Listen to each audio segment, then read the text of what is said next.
ngayon, Opo. ang balita ko, tinigil lang ito kasi nga bulilyaso noong June 4 kasi nga marami Opo. ang hindi nakapag-renew. Kasi nga, ang gusto nilang ipatupad ngayon, itong bagong patakaran kung saan dadaan pala sila muna dito sa isang entity na ang tawag nga ay DBP Data Center Incorporated. Tama po, tama Sige, po. okay. So, Ano po? pwede bang ikwento mo lang sa amin, ano itong komplikasyon ng obliga sa lahat ng mga magpaparenew ng rehistro na dumaan ka muna sa DBP Data Center? Opo. Actually, babalik tayo. Parang Jurassic na po to. This is stepping back. Ang ngayon sa kasalukuyan, automatic sa sistema, nakukuha namin, nabi-verify namin, even without human intervention. Ngayon sa amin ngayon, pinagagawa sa amin, kukuha muna kami ng validation sa kanila dito sa DBP Data Center. system, Mhm. data center, opo.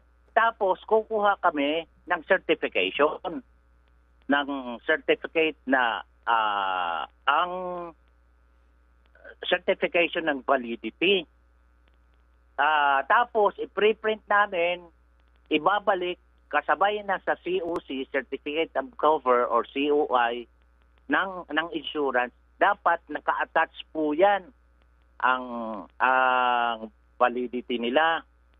So babalik tayo na may human intervention nun, magpapaprint ang mga ente, ibibigay na naman sa LTO. Pero nung una po, hindi na kailangan kasi pag-enter po ng plate number or COC number, automatic makikita na kagad sa system ng LTMS. So you don't have to verify. Nandun na yun, nakapasok na yung sistema. Bakit po natin kailangan ng physical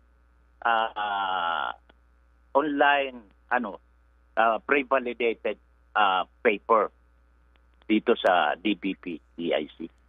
Parang ang hirap intindihin itong binabanggit mo. Sa ngayon, kung ito ang ipatutupad, pag pumunta ako diyan sa inyong opisina ng insurance company para kumuha ng CTPL, alright? Oo, meron na akong papel, yung certificate of cover. Oo. Opo. Ano ang sinasabi mong delay na mangyayari at kinakailangan mag-manual na naman? Ano 'yon? Hindi ka po makakakuha kaagad, hindi katulad nung una.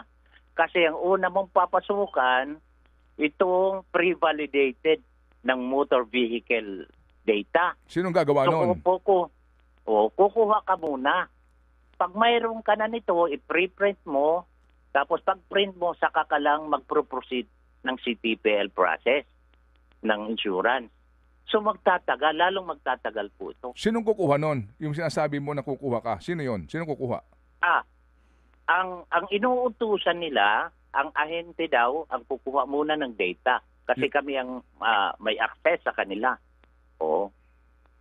Tapos, saka lang kami mag-proceed ng pagkuha na ng insurance. I-authenticate na po namin. Tapos, ganito po yun. Saka lang, ibabalik na sa LTO. Ang pinakamas sakit sa amin na nagsasabi sila na magdadagdag ng bayad ng 140 pesos. Saan namin sisingilin? Ang sabi nila, doon raw sa nagpaparehistro. So dagdag na namang gastos sa mga insuring public, sa may-ari ng mga sasakyan. Yung 140. Yung 140 pesos, mapupunta kanino yun? Yan. Sabi nila kukunin, ibabayad sa kanila. Sinong kanila? Ibabayad sa kanila. Sinong kanila? Itong DBP DIC. DCI. Oo. May resibo yon kung sakasakali. Magbayad ka ng 140. Ano yan? Regardless kung motorsiklo o motor vehicle na apat ang gulong?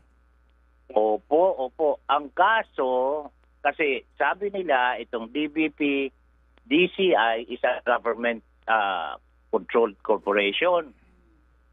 Supposed to be, dapat pag nagbayad ka, may resibo. Ngayon, nasasabihin sa amin, kayo ang maningil, i-remit nyo sa amin. Saan ang resibo nun? Diba? Malaking kapalpakan ang implementasyon po nito.